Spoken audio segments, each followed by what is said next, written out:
لك الحمد يا الله تبارك الذي بيده الملك وهو على كل شيء قدير صدق الله العظيم صلی اللہ تعالی علیہ وسلم۔ معزز سامعین، میں نے ابھی جس آیت کریمہ کی تلاوت کی وہ 29 پارے کی پہلی سورت سورہ ملک کی پہلی آیت کریمہ ہے۔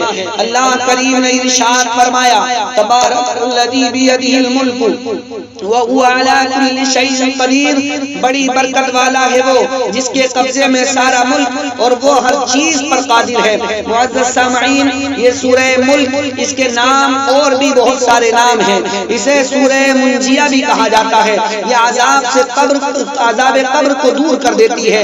اس سورت کے بارے میں میرے نبی نے ارشاد فرمایا ان سورۃ فی القرآن 30 آیہ، میرے نبی نے ارشاد فرمایا کہ بے شک قرآن میں ایک ایسی سورت ہے جس کے اندر 30 آیتیں ہیں۔ اگر کوئی شخص اس کی تلاوت کرتا ہے تو وہ سورت اس پڑھنے والے کی اتنی بخشش کرتی ہے، اتنی بخشش کرتی ہے کہ اس کو بخشوا دیتی ہے۔ اور میرے آقا نے آگے ارشاد فرمایا وَهِيَ تَبَارَكَ الَّذِي بِيَدِهِ الْمُلْكُ، اور وہ سورت جو ہے وہ سورہ ملک تبارک الذی ہے۔ یہ سورہ ملک تبارک الذی انسان کی بخشش کراتی ہے جب اس کی تلاوت کی جائے۔ میرے مصطفیٰ ارشاد فرماتے ہیں کہ جب ایک بندہ گناہگار ہوگا، شامت اعمال کی وجہ سے اس کی بنیاد پر اسے جہنم کا پروانہ دے دیا جائے گا، اسے جہنم کے لیے بول دیا جائے گا، تو یہ سورت اللہ کریم سے جھگڑے گی اور عرض کرے گی پروردگار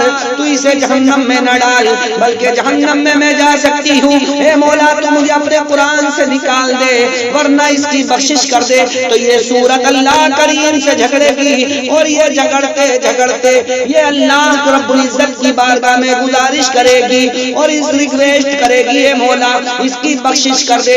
اللہ کریم اس سورت کی برکت سے اس کے پڑھنے والے کی بخشش فرما دیتا ہے۔ اور ایک جگہ میرے نبی نے ارشاد فرمایا کہ قبر کے اندر بندے کو یہ عذاب سے محفوظ رکھتی ہے، جب دائیں جانب سے عذاب آئے گا اس طرف یہ روک لگا دے گی، بائیں جانب سے عذاب آئے گا اسے ہٹا دے گی، یعنی east west north south up down کسی بھی جانب سے یہ عذاب کو نہیں آنے دے گی، یہ عذاب سے محفوظ رکھتی ہے۔ اس لیے سامعین اس سورہ ملک کی تلاوت کیا کریں۔ آج ہماری ماں بہنیں اور ہمارے گھر والے سورہ ملک کی تلاوت رجب میں اپنے مرحومین کے لیے کراتے ہیں۔ ہاں بالکل صحیح ہے، اپنے مرحومین کے لیے رجب کے اندر روٹیوں پر یا چھواروں پر یا کسی بھی طرح سے سورہ ملک پڑھوائیں گے تو اس کی آپ فضیلتوں کو پائیں گے۔ لیکن ہمارے یہاں کچھ چیزیں اس میں غلط بھی کر دی گئی ہیں۔ کچھ لوگ یہ سمجھتے ہیں کہ 1 من آٹا یا اتنا آٹا بنانا کسی مرحوم کے لیے یہ ضروری ہے، اسی پر سورہ ملک پڑھی جائے گی، ایسا ہرگز نہیں ہے۔ ہاں آپ چاہیں تو روٹی پہ پڑھوائیں تب بھی اس کا ثواب آپ کے مرحوم کو پہنچے گا، آپ چاہیں تو چھواروں پہ پڑھوائیں تب بھی اس کا ثواب آپ کے مرحوم کو پہنچے گا، آپ چاہیں تو تسبیح پر پڑھیں تب بھی اس کا ثواب آپ کے مرحوم کو پہنچے گا، اس سورہ ملک کی فضیلت پائے گا۔ معزز سامعین، آج ہمارے یہاں روٹیوں کو کمپلسری کر دیا گیا کہ جب تک روٹی نہیں ہوگی سورہ ملک نہیں ہوگی۔ نہیں، ایسا ہرگز نہیں ہے، آپ چاہیں تو روٹی پہ پڑھوائیں، کسی بھی طرح پڑھوائیں، اس کا ثواب آپ کے مرحوم کو پہنچ جائے گا۔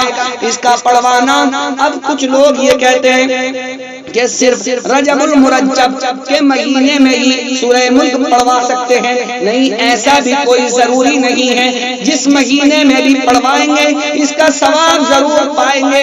اب کچھ لوگ یوں کہتے ہیں کہ صرف جمعے میں ہی پڑھی جائے گی، جمعے کے علاوہ نہیں پڑھی جا سکتی۔ لیکن ایک بات توجہ سے یاد رکھو، ہمارے بڑبوڑے، ہمارے اکابر جو بھی کام کرتے ہیں وہ اس میں بہت حکمتیں ہوا کرتی ہیں۔ انہوں نے جمعے کے دن اس لیے اسے شروع کیا تھا یا وہ اس لیے کرتے تھے کہ جمعے کا دن تمام دنوں کا سردار ہوتا ہے، یہ بڑی فضیلتوں کا حامل ہوتا ہے، انسان پاک صاف اس دن ہوتا ہے، اس لیے سورہ ملک کو جمعے کے دن رائج کیا گیا تھا۔ لیکن یہ ضروری نہیں ہے کہ صرف جمعے کے دن ہی پڑھا جائے، بلکہ کسی بھی دن بھی سورہ ملک کو اپنے مرحوم کے لیے پڑھوایا جائے تو اس کا ثواب پہنچے گا۔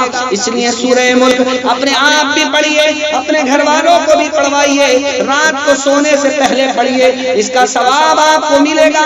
یہ قبر کے عذاب سے محفوظ رکھے گی، جہنم کے عذاب سے محفوظ رکھے گی۔ اس لیے لوگوں سورہ ملک کی زیادہ سے زیادہ تلاوت کیا کرو اور جہنم کی آگ سے بچ جاؤ گے، قبر کے عذاب سے محفوظ رہ جاؤ گے۔